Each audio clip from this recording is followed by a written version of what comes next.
അപ്പോൾ നബി സല്ലല്ലാഹു അലൈഹി വസല്ലമ തങ്ങൾ 5-ാം ദിവസം താമസിച്ച അൽ അർജ് വാദിയിലാണ് ഇപ്പോൾ നാം എത്തിയത്. 8 ദിവസത്തെ നബി സല്ലല്ലാഹു അലൈഹി വസല്ലമ തങ്ങളുടെ ഹിജ്റ യാത്രക്കിടയിൽ ഓരോ ദിവസവും ഒരുപാട് സ്റ്റേഷനുകൾ കടന്നുപോയി എന്ന് നമ്മൾ കഴിഞ്ഞ വീഡിയോകളിൽ പറഞ്ഞിരുന്നു. എന്നാൽ നബിയുടെ 5-ാം ദിവസം ഈ ഒരേ ഒരു സ്ഥലത്ത് മാത്രമാണ് നബി സല്ലല്ലാഹു അലൈഹി വസല്ലമ തങ്ങൾ കടന്നുപോയത്. അതിൻ്റെ കാരണം ഉസ്താദ് പറയും. ബിർ തലൂബ് കഴിഞ്ഞ് നല്ല രസകരമായ ഒരു 2 മലകൾക്കിടയിലുള്ള യാത്ര. അത് കഴിഞ്ഞാണ് 5-ാം ദിവസം ഹബീബ് സല്ലല്ലാഹു അലൈഹി വസല്ലമ പാസ് ചെയ്ത ഈ ഒരു സ്ഥലത്തെത്തുന്നത്. ഇതിന് വേറെ 2 പ്രത്യേകതകളുണ്ട്. ഒന്ന്, ഇവിടെ നബി സല്ലല്ലാഹു അലൈഹി വസല്ലമ ഉച്ച സമയത്ത് ഉറങ്ങിയെന്നുണ്ട്. അപ്പോൾ ഒരുപക്ഷെ ഞാൻ മനസ്സിലാക്കണത് ഉച്ചറയ്ക്ക് ചിലപ്പോൾ നീണ്ടുപോയോ ഈ ഒരു സ്ഥലം മാത്രം, കാരണം മദീനയിലേക്ക് എത്തിക്കഴിഞ്ഞു ഏകദേശം, അതുകൊണ്ട് തന്നെ ഒരു സുരക്ഷിത ബോധം നന്നായിട്ടുണ്ടാവും. അപ്പോൾ വക്കാല ഫീഹി ഖൈലൂലത്തൻ, അതിൽ നബി സല്ലല്ലാഹു അലൈഹി വസല്ലം ഒരു ഉറക്കുറങ്ങി എന്ന് വ്യക്തമായി നമുക്ക് വായിക്കാൻ സാധിക്കും. പിന്നെ വേറെ രസകരമായ സംഭവം, ഇതിലൂടെ ഹബീബ് സല്ലല്ലാഹു അലൈഹി വസല്ലമ മക്ക വിജയത്തിൻ്റെ അന്ന് നടന്നു പോകുമ്പോൾ ഒരു പട്ടിയുണ്ട് ഇവിടെ. ആ പട്ടി പ്രസവിച്ചിട്ടുണ്ട്. പ്രസവിച്ച പട്ടിയും ആ പട്ടിയുടെ ചുറ്റുവട്ടത്തും ചെറിയ കുട്ടികളിങ്ങനെ പാല് കുടിക്കാൻ വേണ്ടി ഇങ്ങനെ വട്ടമിട്ട് നടക്കുന്നതായി നബി സല്ലല്ലാഹു അലൈഹി വസല്ലം കണ്ടു. ഇത് കണ്ട ഉടനെ തന്നെ മഹാനായ പ്രവാചകർ സല്ലല്ലാഹു അലൈഹി വസല്ലം ജമീൽ ഇബ്നു സുറാഖ എന്ന ഒരു സഹാബി, ഒരു ചെറുപ്പക്കാരനായ സഹാബിയാണ്, ആ ജമീൽ ഇബ്നു സുറാഖയോട് പറഞ്ഞു, നിങ്ങൾ ഇവിടെ തന്നെ നിൽക്കണം. എൻ്റെ ഒരു സഹാബിയും ഈ പട്ടിയെ ഉപദ്രവിക്കുകയോ, കാരണം അത് പ്രസവിച്ച് കുട്ടികൾക്ക് പാലൂട്ടിക്കൊണ്ടിരിക്കുന്ന ഒരു സന്ദർഭമാണ്. ഈ സന്ദർഭത്തിൽ ഈ ആ കുട്ടികളെയോ അല്ലെങ്കിൽ ആ പട്ടിയെയോ ആരും തട്ടുകയോ അല്ലെങ്കിൽ അതിന് ശല്യപ്പെടുത്തുകയോ ചെയ്യാൻ പാടില്ല. അതുകൊണ്ട് ഇവിടെ തന്നെ നിന്ന് എല്ലാവരെയും നിയന്ത്രിക്കണം. ആരിതിൽ മക്ക ഫതഹ് എന്ന് പറയുമ്പോൾ നമുക്കറിയാലോ, 10,000-കണക്കിന് സഹാബത്ത് റസൂലുള്ളാഹിൻ്റെ കൂടെ മാർച്ച് ചെയ്യുന്നുണ്ട്. അപ്പോൾ ഇത്ര വലിയൊരു മാർച്ചിൽ ചിലപ്പം പലരും അറിയാതെ ചിലർ പട്ടിയെയും പട്ടിക്കുട്ടികളൊക്കെ കാണുമ്പോൾ ഒരു രസത്തിന് അതിനെ കളിപ്പിച്ച് ശല്യം ചെയ്യും. അപ്പോൾ അത് പ്രസവിച്ച ഉടനെ കുട്ടികൾക്ക് പാലൂട്ടുന്ന സന്ദർഭത്തിൽ ഒരിക്കലും അതിനൊരു ബുദ്ധിമുട്ടുണ്ടാവരുത് എന്ന് കരുതി ഹബീബ് സല്ലല്ലാഹു അലൈഹി വസല്ലം ജമീൽ ഇബ്നു സുറാഖ റളിയല്ലാഹു അൻഹുവിനെ ഇവിടെ കാവൽ നിർത്തിയെന്നും കാണാം. ഇങ്ങനെ 2 സംഭവങ്ങളാണ് ഇവിടെ ഈ അൽ അർജ് എന്ന പ്രദേശത്തെക്കുറിച്ച് കാണുന്നത്. മാത്രമല്ല പലപ്പോഴും നബി സല്ലല്ലാഹു അലൈഹി വസല്ലമ ഈ വഴിയിലൂടെ നടന്നു പോകാറുണ്ടായിരുന്നു. ഇപ്പോൾ നമ്മൾ റസൂലുള്ളാഹിൻ്റെ ചരിത്രം പഠിക്കുമ്പോൾ നബി സല്ലല്ലാഹു അലൈഹി വസല്ലമ ഇങ്ങനെ പള്ളിയിൽ ഇരുന്നിട്ട് വെറുതെ ദർസ് നടത്തിക്കൊണ്ടിരിക്കുന്ന ഒരാളായിരുന്നില്ല. മറിച്ച് ചില സമയങ്ങളിലൊക്കെ ഉലാത്താൻ വേണ്ടി ചിലപ്പം ഉഹദ് മലയിൽ പോയിരിക്കും, ചില സമയങ്ങളിൽ കിണറുകളിലേക്ക് കാലിട്ടിരിക്കും. അബൂബക്കർ സിദ്ദീഖ് റളിയല്ലാഹുവിൻ്റെ കൂടെയും ഉമർ റളിയല്ലാഹുവിൻ്റെ ഒക്കെ കൂടെ ഇരിക്കും, പല രസങ്ങളും പറയും.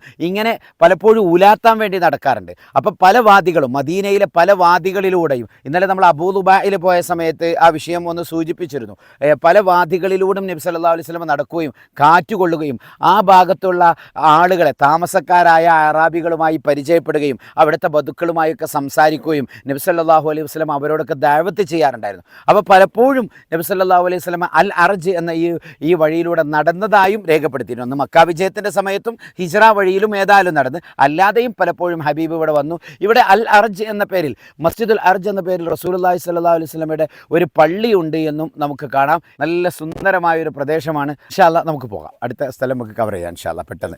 ഇനി നബി സല്ലല്ലാഹു അലൈഹി വസല്ലമ തങ്ങളുടെ 8 ദിവസം നീണ്ട ഹിജ്റ യാത്രയിലെ 6-ാം ദിവസത്തെ കാഴ്ചകളാണ് നമുക്ക് കാണാനുള്ളത്. അപ്പോൾ നബി സല്ലല്ലാഹു അലൈഹി വസല്ലമയുടെ 6-ാം ദിവസത്തെ ഹിജ്റ യാത്ര തുടങ്ങിയ റക്കൂബ മലയുടെ താഴ്വരയിലാണ് ഇപ്പോൾ നമ്മളുള്ളത്. ആ കാണുന്ന മലയാണ് റക്കൂബ മല. ഇത് വറഖാൻ മലയെയും അതേപോലെ ഔഫ് മലയെയും പരസ്പരം ബന്ധിപ്പിക്കുന്നു. നബി സല്ലല്ലാഹു അലൈഹി വസല്ലമ അറജ് കഴിഞ്ഞ് ഇവിടെ എത്തി. അങ്ങനെ പിറ്റേന്ന് രാവിലെ, അപ്പോൾ ഒരുപക്ഷെ ഈ ഭാഗത്ത് അല്ലെങ്കിൽ അതിനിടയിലായിരിക്കും, അത് കൃത്യമായി എവിടെയാണ് രേഖപ്പെടുത്തിയതായിട്ട് നമ്മൾ കാണുന്നില്ല. ഇവിടെ നിന്നാണ് സാറ്റർഡേ, ശനിയാഴ്ച ദിവസം നബി സല്ലല്ലാഹു അലൈഹി വസല്ലമയുടെ യാത്ര ഇവിടെ നിന്ന് തുടങ്ങി. മഷ്റുവാൻ എന്ന് പറഞ്ഞൊരു സ്ഥലം ഇതിനപ്പുറത്താണ്, ഈ മലയുടെ തൊട്ടപ്പുറത്തുള്ള മഷ്റുവാൻ എന്നൊരു കേന്ദ്രവും നബി സല്ലല്ലാഹു അലൈഹി വസല്ലമ ടച്ച് ചെയ്തതായി കാണാം. ഓക്കെ, മഷ്റുവാൻ ഒരു മലയാണ്. ഈ മലയുടെ തൊട്ടപ്പുറത്ത് നമുക്ക് ഇൻഷാ അല്ലാഹ് അടുത്ത കേന്ദ്രങ്ങളിലേക്ക് പോകാം. മഷ്റുവാനും നബി സല്ലല്ലാഹു അലൈഹി വസല്ലമയുടെ 6-ാം ദിവസത്തെ ഒരു കേന്ദ്രമാണ്. അപ്പോൾ നേരം ഏറെ ഇരുട്ടിയിരിക്കുന്നു. അപ്പോൾ ഇൻഷാ അല്ലാഹ് നമ്മൾ വറക്കാമലയുടെ ഭാഗത്ത് എത്തിയെങ്കിലും ഷൂട്ടിംഗ് ചെയ്യുന്നില്ല. നാളെ രാവിലെ പകൽ വെളിച്ചത്തിൽ കണ്ട് നിങ്ങൾക്കത് ചിത്രീകരിച്ച് കാണിക്കാവുന്നതാണ്. ഏതായാലും നമുക്കിപ്പോൾ പെട്ടെന്ന് പോയി ഇൻഷാ അല്ലാഹ് തമ്പടിക്കണം. അങ്ങനെ ഒരുപാട് സഞ്ചരിച്ച് അവസാനം തർക്കിയത്ത് രീം എന്ന് പറയുന്ന ഒരു കുഗ്രാമത്തിലെത്തി. അപ്പോൾ നമുക്ക് നിസ്കരിക്കാനൊക്കെ ഉണ്ടായിരുന്നു. അങ്ങനെ നമ്മൾ പള്ളിയിലേക്ക് കയറി. അപ്പോൾ പള്ളിയിൽ ഒരുപാട് ചെറിയ കുട്ടികളൊക്കെ വന്നു സലാമൊക്കെ പറഞ്ഞു. നല്ല കുട്ടികളാണ് എല്ലാവരും. തണുപ്പിനുള്ള നമ്മളിട്ട പോലെ ഒരു ബിഷ്തൊക്കെ ഇട്ടിട്ടുണ്ടായിരുന്നു. ഏതായാലും നമ്മുടെ പള്ളിയുടെ ഉസ്താദിൻ്റെ അടുത്ത് നമ്മുടെ ഉസ്താദ് സംസാരിച്ചു. അങ്ങനെ കുറേ സംസാരിച്ചപ്പോൾ അവിടെ ഒരു പാകിസ്ഥാനി, ഒരു കാശ്മീരി ഉണ്ടായിരുന്നു. അപ്പോൾ അദ്ദേഹത്തേക്ക് പരിചയപ്പെട്ടു. അങ്ങനെ എല്ലാ സൗദിയും എല്ലാവർക്കും വളരെ സന്തോഷമായി. അങ്ങനെ ഉസ്താദ് നമ്മളെ കൊണ്ട് തന്നെ ഇമാം നിൽക്കാൻ പറഞ്ഞു. അങ്ങനെ നമ്മുടെ ഉസ്താദ് ഇമാം നിന്നു. മാഷാ അല്ലാഹ് അങ്ങനെ റാഹത്തായി നിസ്കാരമൊക്കെ കഴിഞ്ഞു. റാഹത്തായിട്ട് ഇവിടെ ഉറങ്ങാനുള്ള ഒരു അവസരം കൂടി കിട്ടി. അങ്ങനെ അതായിട്ട് പള്ളിയിൽ കിടന്നുറങ്ങി പിറ്റുന്ന രാവിലെ നമ്മൾ ഇവിടുന്ന് എണീറ്റു. അങ്ങനെ ഏതായാലും അൽഹംദുലില്ലാഹ് രാവിലെ തഹജ്ജുദും സുബഹി നിസ്കാരമൊക്കെ കഴിഞ്ഞ് പതിവ് പോലെ ഉണ്ടാകുന്ന സുബഹിക്ക് ശേഷമുള്ള നമ്മുടെ ഒരു ചർച്ചകളൊക്കെ ഉണ്ടായിരുന്നു. മാഷാ അല്ലാഹ് അങ്ങനെ അതിനുശേഷം ഇപ്പോൾ നമ്മൾ പോകാൻ വേണ്ടിയിട്ട് ഒരുങ്ങായിരുന്നു. അപ്പോൾ പള്ളി ഇതാണ് നമ്മൾ താമസിച്ച പള്ളി കേട്ടോ. അപ്പോൾ നമ്മൾ ഇന്നലെ രാത്രി പരിചയപ്പെട്ട ഇവിടുത്തെ ഒരു കാശ്മീരി ഉണ്ടല്ലോ, നമ്മുടെ ഇന്ത്യക്കാരൻ എന്ന നിലയിൽ മുപ്പര് നല്ല രീതിയിൽ ട്രീറ്റ് ചെയ്തു. അപ്പോൾ ചായ കുടിച്ച് പോയാൽ മതി എന്ന് പറഞ്ഞു. അങ്ങനെ നമ്മളെല്ലാവരും കൂടി ചായ കുടിക്കാൻ വേണ്ടിയിട്ട് മുപ്പരുടെ റൂമിലേക്ക് പോയി.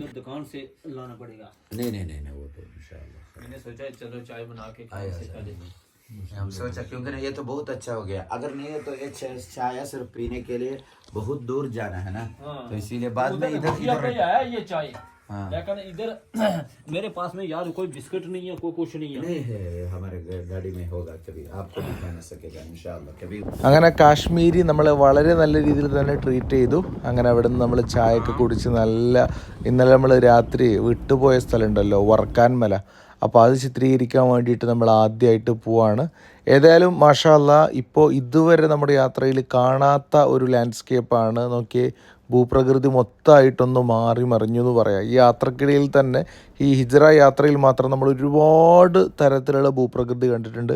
ഇത് നോക്കി ചുവന്ന കളറുള്ള പാറ വേറെ തന്നെ ഒരു ശൈലിയാണ്. ഏതായാലും മാഷാ അല്ലാഹ് ഒരു വല്ലാത്തൊരു അനുഭൂതിയാണ് ഇത് ഇങ്ങനെ ഈ ഒരു സ്ഥലമൊക്കെ കാണുമ്പോൾ. ഏതായാലും ഇൻഷാ അല്ലാഹ് നമുക്ക് നേരെ വർക്കാൻ മലയുടെ ആ ഒരു ഭാഗത്ത് പോയിട്ട് അവിടുത്തെ ചരിത്ര വിവരണങ്ങൾ കേൾക്കാം.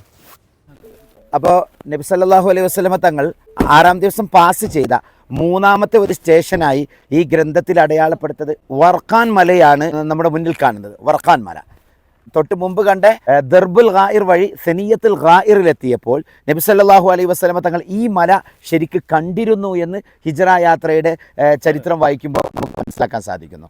അപ്പോൾ ഈ മല മാത്രമല്ല, സ്വർഗത്തിലെ ഒരു മലയാണെന്ന് നബി സല്ലല്ലാഹു അലൈഹി വസല്ലമ പഠിപ്പിക്കുന്നുണ്ട്. ഹജ്ജത്തുൽ വിദാഇൻ്റെ വേളയിൽ നബി സല്ലല്ലാഹു അലൈഹി വസല്ലം ഈ മല വഴി ഇങ്ങനെ പാസ് ചെയ്യാണ്. അള്ളാഹുവിൻ്റെ ഹബീബ് റൗഹായിലെത്തി. റൗഹായിൽ നിന്നും ഈ മല കാണാം. റൗഹ എന്ന് പറഞ്ഞാൽ ബദറിലേക്ക് പോകുന്ന വഴിയാണ് റൗഹ.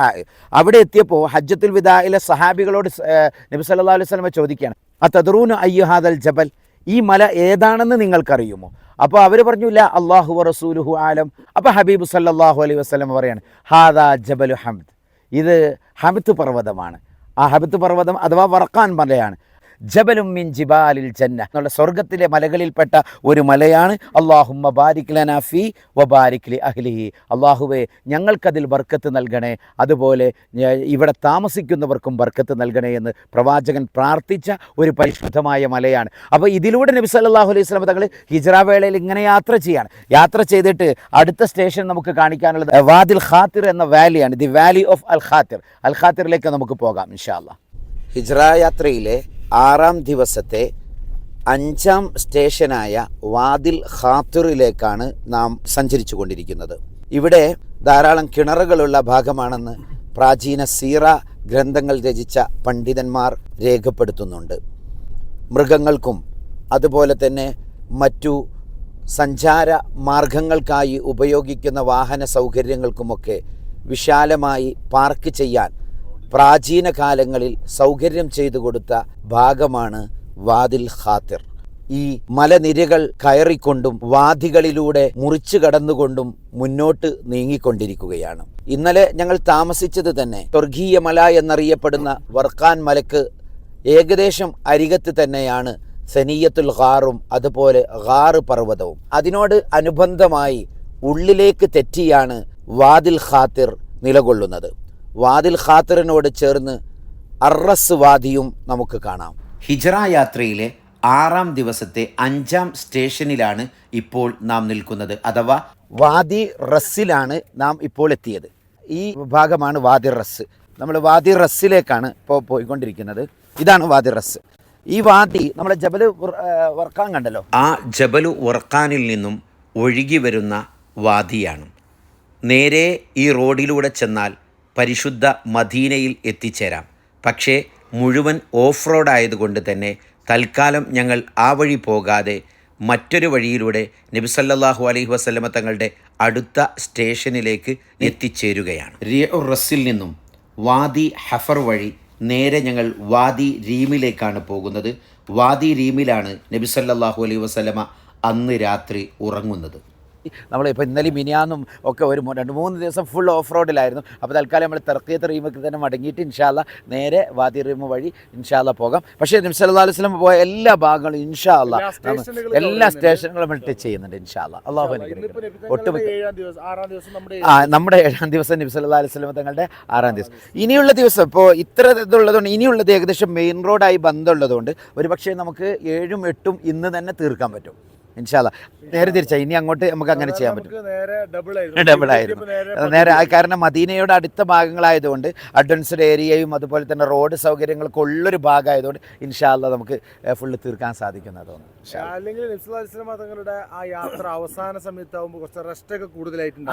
എന്ന് അനുമാനിക്കുകയാണ്.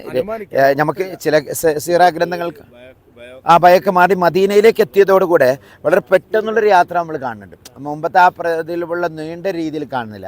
അപ്പോൾ ഞാൻ മനസ്സിലാക്കുന്നത് അങ്ങനെ ചില സീറകളിലൊക്കെ കാണുകയും ചെയ്തിട്ടുണ്ട്. അപ്പം പക്ഷേ ഈ ഗ്രന്ഥത്തിൽ മറ്റൊന്നും ഞാൻ കണ്ടിട്ടില്ല. അതുകൊണ്ടാണ് അപ്പം ഞാൻ മനസ്സിലാക്കുന്നത് കുറച്ച് ഭയമൊക്കെ കുറഞ്ഞ് ശത്രുക്കൾ ഭാഗത്തു നിന്നൊക്കെ രക്ഷപ്പെട്ടു ഏകദേശം മദീനയുടെ ഭാഗത്ത് എത്തി എന്ന് കണ്ടപ്പോൾ സുറാഖൊക്കെ കഴിഞ്ഞ് പിന്മാറി അവരോട് പറഞ്ഞു ഞാൻ ആരോടും മിണ്ടരുത് എന്നൊക്കെ പറഞ്ഞ് ആ ഒരു രംഗമുള്ളത് കൊണ്ട് തന്നെ നബി സല്ലല്ലാഹു അലൈഹി വസല്ലം കുറച്ചൊരു റിലാക്സ് ചെയ്ത് പോയതായിട്ട് കാണുന്നുണ്ട്. അവർ ജോയിൻ ചെയ്യും. വാദി റീം ഉള്ളത് ഇപ്പോഴത്തെ മക്ക മദീന ഹൈവേയിലാണ്. കാരണം മസ്ജിദുൽ ഖുബ വരുന്നത് മക്ക മദീന ഹൈവേയിലാണ് മസ്ജിദുൽ ഖുബ വരുന്നത്. ഖുബായിലാണല്ലോ നബി സല്ലല്ലാഹു അലൈഹി വസല്ലം ഉള്ളത്. അപ്പം നമ്മൾ ഇനി സെനിയത്തുൽ വദ ഖുബ ഹൈവേയിലാണ്. ഇപ്പൊ ഖുബ ഹൈവേ ആണ്. ആദ്യ സമയങ്ങളിലൊക്കെ 50 കിലോമീറ്റർ ആയിരുന്നു അല്ലേ? 50-60 പാസ് ചെയ്തിട്ടുണ്ടാവും. കാരണം ഒന്ന് ഒട്ടകപ്പുറത്താണല്ലോ, മനുഷ്യന്റെ നടത്ത് മാത്രമല്ല ഒട്ടകം കുറച്ച് സ്പീഡിൽ നടക്കണൊക്കെ എന്നല്ലേ നമ്മൾ കണ്ടല്ലോ. 60-70 ഒക്കെ പാസ് ചെയ്തിട്ടുണ്ടാവും. നമ്മൾ വണ്ടി അങ്ങനെ പാസ് ചെയ്യാൻ കഴിഞ്ഞില്ല. കാരണം മണിക്കൂറിൽ 15-20 സ്പീഡിൽ നമുക്ക് ഓഫ് റോഡ് ആയതുകൊണ്ട് നമുക്ക് പെർ അവറിൽ നീങ്ങാൻ കഴിയുന്നുള്ളൂ. അപ്പോൾ ഇൻഷാ അല്ലാഹ് നമുക്ക് പോകാം. അടുത്ത സ്ഥലമായ വാദി ഇനി ഏതാണ്? വാദിൽ ഖാത്തിർ കഴിഞ്ഞ് കഴിഞ്ഞാൽ എവിടെയാണ്? വാദിൽ ഖാത്തിറും വാദി റസും വാദി ഹഫർ കാണാൻ കഴിയുമോ? സാധിക്കുമല്ലോ. വാദി ഹഫറും കൂടി കണ്ട് ഇൻഷാ അല്ലാഹ് നമ്മൾ പോകാം. ഓക്കെ ഇൻഷാ അല്ലാഹ്. 8 ദിവസം നീണ്ട ഹിജ്റ യാത്രയിലെ 6ാം ദിവസത്തെ അവസാനത്തെ സ്പോട്ടായ വാദി റീമിലേക്കാണ് നമുക്ക് ഇനി പോകാനുള്ളത്. അവിടെയാണ് നബി സല്ലല്ലാഹു അലൈഹി വസല്ലം തങ്ങൾ വിശ്രമിക്കുന്നത്. അപ്പോൾ നാം ഇത്രയും സമയം കുഗ്രാമങ്ങളിലൂടെയും മരുഭൂമിയിലൂടെയും മണൽക്കെട്ടുകളിലൂടെയാണ് പോയതെങ്കിൽ ഇനി അങ്ങോട്ട് മക്ക മദീന മൈൻ ഹൈവേയിലേക്കാണ് നമ്മുടെ റോഡ് ചേരാൻ പോകുന്നത്. നബി സല്ലല്ലാഹു അലൈഹി വസല്ലം തങ്ങളുടെ 6ാമത്തെ ദിവസത്തെ യാത്രയുടെ അവസാന സ്റ്റേഷനായ വാദി റീമിലാണ് ഇപ്പോൾ നാം എത്തിയത്. 6ാമത്തെ ദിവസം ഇവിടെയാണ് ഹബീബ് സല്ലല്ലാഹു അലൈഹി വസല്ലം അവസാനമായി ടച്ച് ചെയ്യുന്നത്. പിന്നെ ഇവിടുന്ന് നേരെ അൽ ഖലായിഖിലേക്ക്, ഇപ്പോഴത്തെ ഭാഷയിൽ പറഞ്ഞാൽ ആബാറുൽ മാഷിയിലേക്ക് പോവുകയാണ്. ആബാർ അലിയുടെ തൊട്ടടുത്തുള്ള അബിയാർ അലിയുടെ തൊട്ടടുത്തുള്ള. അപ്പോൾ ഇവിടെ വേറൊരു പ്രത്യേകതയും കൂടി ഉണ്ട്. നബി സല്ലല്ലാഹു അലൈഹി വസല്ലം ഇവിടെ എത്തിയപ്പോഴേക്കൊക്കെ നമ്മൾ മനസ്സിലാക്കിയ പോലെ റിലാക്സ് ആയിട്ടാണ് ഇങ്ങനെ വരുന്നതെന്നാണ് തോന്നുന്നത്. അപ്പോൾ നമ്മൾ നേരത്തെ കണ്ട് വാദിൽ ഖാത്തിർ വാദിൽ റസ്സൊക്കെ കഴിഞ്ഞ് വാദിൽ ഹഫർ കഴിഞ്ഞ് നേരെ ഇങ്ങനെ നടന്ന് ഇവിടെ എത്തുകയാണ്. അപ്പോഴാണ് പെട്ടെന്ന് ഉമ്മു മഅബദ് റളിയല്ലാഹു അൻഹയുടെ ഭർത്താവ് അബൂ മഅബദ് റളിയല്ലാഹു അൻഹു ആ ഒരു സാന്നിധ്യത്തിലേക്ക് എത്തുന്നത്. കാരണം ഉമ്മു മഅബദ് റളിയല്ലാഹു അൻഹയുടെ പണി തന്നെ അബൂ മഅബദ് റളിയല്ലാഹു അൻഹയുടെ റസൂലുള്ളാഹി സ്വല്ലല്ലാഹു അലൈഹി വസല്ലം തങ്ങളെക്കുറിച്ച് വിശേഷണം പറയാം. വസീമുൻ ഖസീമുൻ, സംസാരിച്ചാൽ മണിമുത്തുകൾ ഒഴുകുന്നു, നല്ല ചുണ്ടുകൾ, നല്ല വദനം, ആ മുഖത്ത് വലിയ ഐശ്വര്യമാണ് എന്ന രീതിയിൽ വളരെ പ്രായം ചെന്ന പക്വതയുള്ള മുട്ടുകാലി കയറുകൊണ്ട് കെട്ടിയിട്ട് ഇരിക്കുന്ന മഹദി ഉമ്മു മഅബദ് റളിയല്ലാഹു അൻഹു അബൂ മഅബദിനോട് പറഞ്ഞപ്പോൾ അബൂ മഅബദ് റളിയല്ലാഹു അൻഹു സ്വന്തമായി ഇത്തരം ഒരു മനുഷ്യനെ കാണണമെന്ന അത്ഭുതത്തോടെ വാദീരിയമിലെത്തുകയാണ്. അങ്ങനെ ഇവിടെ വന്ന് ഒരു സഹാബിയായി മാറുന്നു. ആ ഒരു സംഭവം ഇവിടെ നടന്നിട്ടുണ്ട്. മാത്രമല്ല വാദീരിയമിലേക്ക് പലപ്പോഴും നബി സല്ലല്ലാഹു അലൈഹി വസല്ലമ നടക്കുകയും വരികയും ഇവിടെയുള്ള ഗോത്ര പ്രമുഖരുമായി കാണുകയും സംസാരിക്കുകയും ചെയ്തിരുന്നു എന്നുകൂടി നമുക്ക് സീറ ഗ്രന്ഥങ്ങളിൽ വായിക്കാൻ സാധിക്കുന്നു. ഉമ്മു മഅബദ് റളിയല്ലാഹു അൻഹുവിൻ്റെ സംഭവം എന്ന് പറയുമ്പോൾ നമ്മൾ ഓർക്കേണ്ട മറ്റൊരു കാര്യം കൂടിയുണ്ട്. അത് വാദി ഖുദൈദിൽ നിന്നാണ് നമ്മൾ റൈറ്റ് എക്സിറ്റിലേക്ക് പോകുന്നത്. അവിടെ തൊട്ടടുത്താണ്, വാദി ഖുദൈദിൻ്റെ തൊട്ടടുത്താണ് ആയിഷത്തു സിദ്ദീഖ റളിയല്ലാഹു അൻഹയുടെ മാല പോയ സംഭവം നടക്കുന്നത്. ബനുൽ മുസ്തലഖ് യുദ്ധം നടന്നപ്പോൾ ആയിഷ ബീവി റളിയല്ലാഹു അൻഹയുടെ മാല നഷ്ടപ്പെട്ടു. അതിൻ്റെ പേരിൽ അവരിങ്ങനെ ആ മാല തെരഞ്ഞുകൊണ്ട് ഇങ്ങനെ നടക്കുമ്പോൾ സംഘം മുഴുവനും മുന്നോട്ട് പോയി.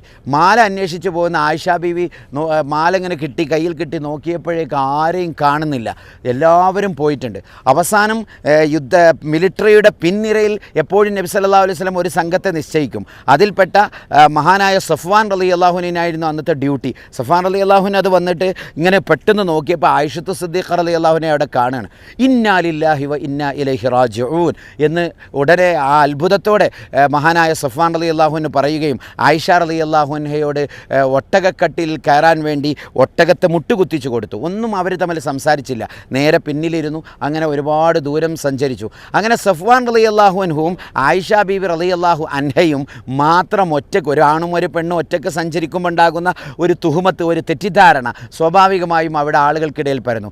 ഇത് മുനാഫിക്കുകളായ ചില ആളുകൾ പൊടിപ്പും തുങ്ങലും വെച്ചുകൊണ്ട് അവതരിപ്പിക്കുകയും ഒരു ദുഷ്കരമായ സംഭവം അവിടെ ഉണ്ടാവുകയും ചെയ്തു.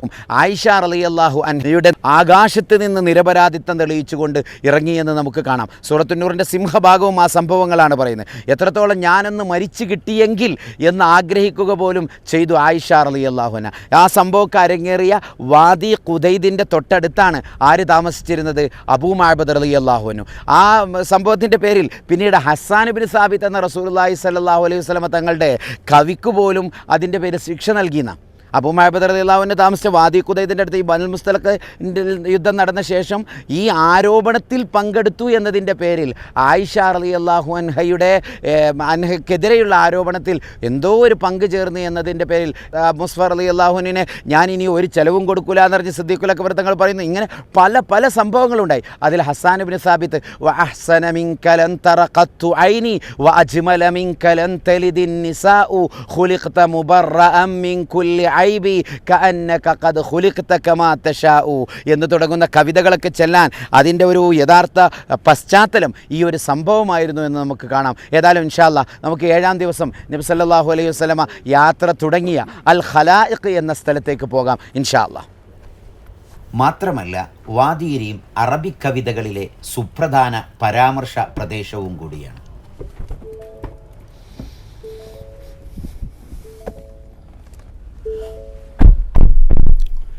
ഈ 8 ദിവസം നീണ്ട ഹിജ്റ യാത്രയിലെ 7ഉം 8ഉം ദിവസങ്ങളിലെ വിശേഷങ്ങൾ അടുത്ത എപ്പിസോഡിൽ നാളെ രാത്രി 8 മണിക്ക് നിങ്ങൾക്ക് കാണാവുന്നതാണ്.